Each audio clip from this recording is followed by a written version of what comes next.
Rena MacMonegle with Entertainment Buzz. Please remember to like, share, and subscribe to our channel. Today I am sitting down with Ben Peeples from I Am Spartacus. Welcome to the studio today. Thank you so much. You said my name very clearly. That doesn't happen often. I really appreciate that. Most of the time people say Pebbles. Well, we want to make sure we get it right. All right, so, I'm taking over the interview instantly. Please, carry on. Well, tell us a little bit what got you started in music. I am from a pretty musical family. Grew up, playing in church and things like that. Like most people here in the, Southern culture, it's like there's a church on every corner. We all grew up there. We all sang and forming a band happened when I was probably 10, 11 years old. And so I felt like there was no option for me but to play music. I've always loved it. Grew up listening to the Beach Boys when all my friends were listening to Blink-182. And so I kind of was the odd man out, trying to be all artistic and figure out the harmonies and all that kind of stuff. And then eventually I kind of just fell in line with what was popular at the time and found a way to blend those two things. And that's sort of where we've ended up, sonically anyways, as a band. So for your band, what are some of your other big musical inspirations? You ever heard of a band called Journey? I love Journey. Okay, I was introduced to like Don't Stop Believin' and their other big top hits probably senior year of high school, which for me was 2002, 2003, and so I would say I didn't get into pop punk, which is what most people would probably call our style now, until I was just about to graduate high school. I had a friend that played guitar. He just picked up a guitar and he said, Ben, can you show me some chords? I know you play, and I really like this band called Relient K. And at the time, I was like, I knew of Relient K. Okay, they're a Christian pop punk band, were at the time, and I thought that their music was funny but not good. Okay, that's what I thought at the time. But I slipped up and started really listening to it because I wanted to teach him how to play it, and then I just started to fall in love with it. Okay. And then my drummer at the time, he was super into Blink-182, and we drive around his Chevelle all summer long listening to Blink's most recent album, which was Take Off Your Pants and Jacket at the time. And I fell in love with that until my mom found the CD laying around and started reading some of the lyrics. And of course, like I said, church band, Take Off Your Pants and Jacket, didn't really go together too well for mom. But I was like, look, if a Christian band would just write music that was this fun, I'd listen to them too. But yeah, that's kind of where the influence shifted, and I tried to infuse all the harmonies and the cascading, counter melodies and that kind of stuff from the vocal stylings of the earlier groups. I went from the '60s probably to late '70s, '80s in the span of about 2 years. That's when I started shifting. And I never let go of the Beach Boys stuff. It was always special to me, but I started shifting into the more of the modern pop stuff. I pretty much sailed right over the 90s. Okay, I'm a 90s child. I love 90s nostalgia. If you're watching our latest videos, you'll see a lot of that played out. I put a lot of that in there. I think it's fantastic. But musically, I pretty much sailed right through it. I didn't listen to almost any of it. I thought it was all pretty disgusting music. Didn't have any interest in it whatsoever. So I hopped pretty much from 70s to 80s to early 2000s pop punk, and I've been sort of hovering there ever since. So tell me a little bit about your writing process. Do you start with lyrics or melody or a combination? Music, almost always. Melody, I guess more specifically. It's usually, I find that if I can do some sort of mundane type activity like driving, where your mind is kind of wandering, there's no focus, for whatever reason, at that time I'm my most creative, or in the shower or something like that. And so I will usually start with the melody, and I'm just talking randomly as I'm coming up with lyrics most of the time. I don't have like some in-depth process. If I sit down to write, I just kind of don't write. Mm-hmm. That's what ends up happening. So I like to kind of do it a little more naturally, and that's been my approach so far. Also, my goal is to find a way. I think any artist is trying to connect with an audience. in some way. And some people do that by writing really serious topics they think is going to just really touch a nerve or something like that. The way I do it is things get on my nerves that people do. And I know if they're getting on my nerves, they're getting on other people's nerves. And so I'm already on a nerve. I don't have to try hard. I just have to paint a really clear picture of something we all already know.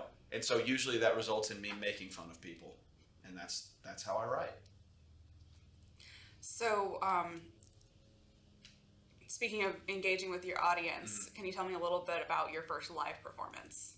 Yeah, my first live performance was on the tomb of Jesus. Let that sink in.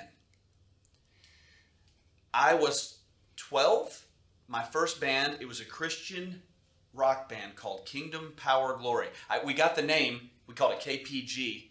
Got that name off of a book in our pastor's library. We thought that sounded really cool at the time.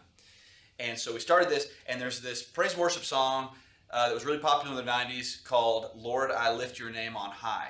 Okay, and every Christian band was doing some sort of spiced up version of that worship song on some album that they put out. So it was our turn.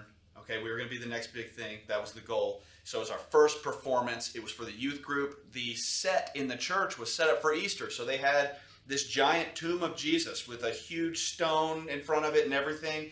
And I forgot my guitar strap. So I didn't even stand up. I sat on a metal folding chair on the tomb of Jesus with a boom stand bent over in front of my mouth. I had a piano player, not keyboards, mind you, just piano. Okay? He was over here on the grand, and then my drummer was over on the drums, and we played Lord, I Lift Your Name on High. And I came off the stage. My father was there for it, and I was so excited. Dad, what did you think about what we did? And he did not respond the way I expected him to. He said, really think y'all should have practiced a little more.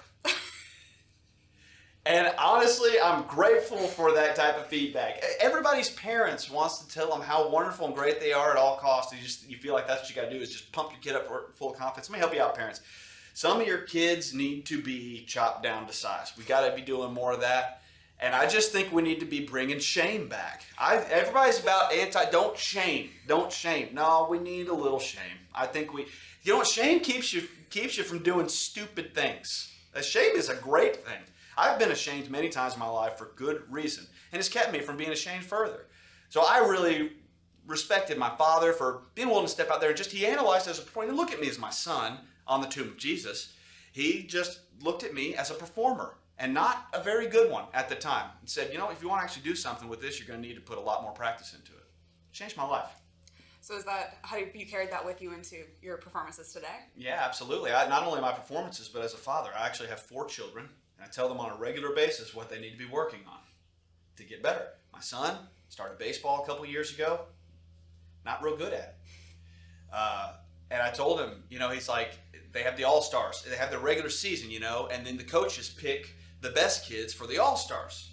And every year my son asks me, do you think I'll be on the All-Stars this year? No, you will not be on the All-Stars. You are not good enough. And it's out of love, because I want him to work hard and I want him to be good enough, and I believe that he can. And this year he's actually gotten better than ever. Still not going to be on the All-Stars though. Okay, yeah, so what was your question? Because I know I went off there. So how does that first performance compare to your present day performances? Well, I'm much better at what I do. Okay, I tell people all the time, I'm 35 years old. I was definitely supposed to be a rock star like 15 years ago.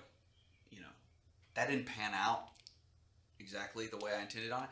But I am literally 1,000,000 times better at everything I do now than I was back then. I don't know that anybody's ever going to pay attention to that, but it's true. You should get on board because it is a wild ride. But the performance aspect of it has translated to almost a stand-up comedy thing. And I would never even try to say that that's what it is that I do. I'm no comedian. I'm just a guy that sees the world in a kind of funny way. But I like that coming out in the music. So if you come to a live I Am Spartacus performance, it's going to be laced with some really lame jokes about current culture. And that's pretty much dad jokes, a lot of that said. I'm a father of 4, so I cannot help it. The dad jokes get better and worse at the same time. But that's the thing about dad jokes. The worse they are, the better they are. So I'm sort of like simultaneously getting worse and better at the same time. And wherever that intersects, I think is perfect entertainment. That's my approach anyways. So, do you have anything upcoming that you would like to share? Yeah, okay, so we got a couple dates. Everybody's picking up and trying to get back on the road again. Last year, I Am Spartacus was a 2-piece band. We had a drummer over here, stage right, and then me. And the drummer left last year, so it's been whittled down to I literally am Spartacus now. Like, there's just no way around it. It was a funny name, but I just am Spartacus. So I hire a group. They come, got some hired guns, some excellent musicians from some different bands, and they'll go on the road with us. So we're booking some stuff. We're getting back out on the road again. I'm mainly, though, still trying to focus on the online content because I think that's where I do well. So we're putting out videos, just different types of content. You can find that all over the place these days. But the main thing is we just put out a record. It's a record I've been working on for about 2 years. It's called Trigger Happy, and it's just laced with a bunch of different, probably triggering songs for a bunch of people. But the idea is, look, I'm making fun of the audience, and most of what I'm talking about, I'm guilty of myself. So if you can make fun of yourself, I think you can connect with people. Not take yourself too seriously. A little self-deprecating humor never hurt anybody. That's what it's all about. So where on social media can we find you? Facebook, obviously. Search I Am Spartacus USA. That'll get you directly there. There's an I Am Spartacus in the UK. They suck, okay? So if you're listening to our music and you hate it, you found the wrong band. That's all I can say there, okay? Get back this side of the pond and we'll treat you right, okay? I Am Spartacus USA. You can find that on same handle on Instagram at I Am Spartacus USA. Those are the 2 main places. And then hit us up on YouTube. We're trying to grow the YouTube channel. So we put out, like I said, kind of some comedy approach videos to the music. So the idea for me is, I look at it this way. I'm trying to sell T-shirts. I'm trying to sell CDs. This thing that, I don't know if you kids realize this, the CD, that's how we used to listen to music back in the day. And nowadays, it's a useless thing, and people still buy them at live shows. It's unbelievable. So I'm going to keep making them as long as people are still buying them. I don't know why you're buying them. Thank you, though, for doing that. I've got some for you. But yes, follow us on YouTube. That's where you're going to see more of the funny content, the more direct type stuff. Yeah. Awesome.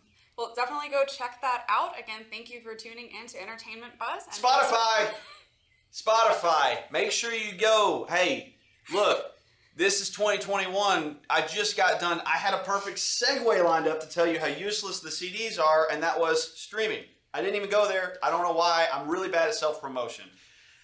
Go to Spotify, Apple Music, all the streaming platforms. That's where you're going to find it. If you don't laugh when you're listening to our tracks, you've done it wrong, okay?